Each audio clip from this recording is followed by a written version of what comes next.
Joining us now to break down the latest developments in the 2020 race is Natalie Harp, a member of the advisory board for the 2020 Trump campaign. So, Natalie, do you agree with that premise that Joe Biden may not be necessarily the progressive himself necessarily compared to someone like Bernie Sanders in the primary, but he is a vehicle for progressive movements and progressive causes? Well, who is he? I mean, we see a little bit of him right now. You know, he's in the basement most of the time, but he's flip-flopped so much in his career. It's like, is this all that Joe Biden really wants? He just wants to be elected, and it doesn't matter what his own views are. It's what are the views of the day. And that's a scary thing for voters when you don't know who Joe Biden is. I mean, who's behind him? You look at AOC pushing the Green New Deal. I mean, you look at Beto O'Rourke running his gun policy. It's like these are the people really pulling the strings for Joe Biden. And it's like nobody's asking him questions about his past. He's flip-flopped a lot. I mean, look at all the things that he did. I mean, selling us out to China all those years, all those manufacturing jobs that we lost. I mean, you look at everything that he's done. I mean, he got us into the Iraq War. I mean, he did the crime bill in 1994 that so affected the Black community especially. So he has a terrible record that has happened in the past, but instead of like defending it or even flip-flopping or doing whatever, he like pretends it's non-existent. And now he's this radical AOC lefty because that's where the party has moved. And that's a frightening thing for 2020. I think you bring up a really interesting point, and it's the idea that a lot of these candidates who were actually failed candidates, and I say that is a very generous way because Beto O'Rourke, for example, had a horrible campaign. Same thing with Kamala Harris. I mean, she didn't even make it to Iowa, and now she's being considered as a VP pick on the top of the ticket. So when we look at the different players that are coming into this equation as well, it should alarm maybe a lot of Democrats who say that the Democratic base wasn't on board with those candidates then. Who's to say that they're necessarily on board with these candidates now? So when we look at the events that are going across the country, primarily the unrest, whether it be in Seattle, Washington, D.C., New York, it seems as if Republicans are trying to tie Joe Biden to that. Is that an issue that kind of highlights the contrast between him and President Trump? Right. Well, I mean, Joe Biden isn't saying anything about these activists that are these anarchists that are wanting to tear down monuments. I mean, they're trying to tear down Mount Rushmore and George Washington and Abraham Lincoln, and he's silent on these issues. And so that tells you what it would be like in a Joe Biden, God forbid, America. There would be all of this unrest. There would be these zones where there's no police. I mean, this is what they literally mean when they say no police.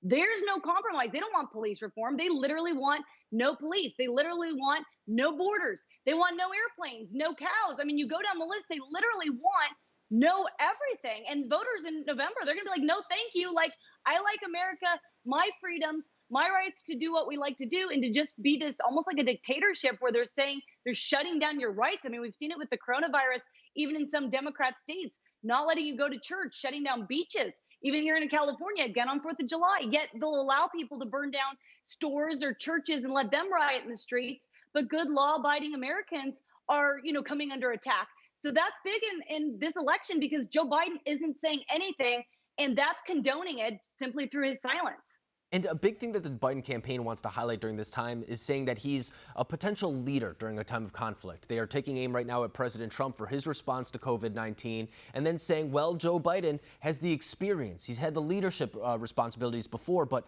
I've actually heard you be critical of some of Joe Biden's initiatives, specifically when it comes to cancer research. And I think that is something that is a lot more telling than people really give it credit for because it didn't get too much media attention at the time. Can you break that down for us a little bit? Absolutely. Well, thank you for covering it because no one really is. This whole Biden cancer initiative that it's coming out about it, it's like 2/3 of that money went to salaries and even more of that money went to conferences. I mean, we've gone through this before with the Clinton Global Initiative. It's like all Joe Biden does is profit off of these talking points that he's talked about for decades and never done anything about. I mean, he says, oh, I'm going to protect people with pre-existing conditions. Well, even in his own nonprofit, he was profiting off of people with pre-existing conditions. I mean, we saw it with Obamacare. It was you're going to get to keep your plan, keep your doctor. Everybody lost their plans. Everybody lost their doctors. That's protecting people with pre-existing conditions. It's like this is what Joe Biden stands for. So he loves these talking points about, oh, I'm going to protect people with pre-existing conditions. Or he's even said, I'm going to cure cancer. Well, they didn't find the cure for cancer with the Biden Cancer Initiative. They found a way to make a lot of money off people. And that's what he's done in his whole career. So that's the kind of experience that he's running on. All these things that he promises to do now. Why didn't he do it? He had multiple opportunities to do it in the Senate, even as vice president of the United States. Now suddenly he's going to come out and protect us. It's like it doesn't make any sense because his record, both on the personal side in terms of his own nonprofit, what he did after politics, and in politics, he's done nothing to help anyone but himself. And that's the double-edged sword, too, when he wants to campaign on his experience, is that you have to look at the entirety of his record. And during his record as well, how he was able to get very wealthy while working in public office. That's something, too, that I'm sure Republicans are going to bring up. We heard it during the impeachment saga when we were talking about Hunter Biden and Burisma. We hear it right now during the coronavirus pandemic regarding Biden and China. All these things are going to come back up. So I think him kind of hiding for the time being is going to prove to be detrimental at some point if he's not kind of working these issues out as he moves along. I think you're right on to say that. But Natalie Harp, always a pleasure talking to you. Thanks for coming on tonight.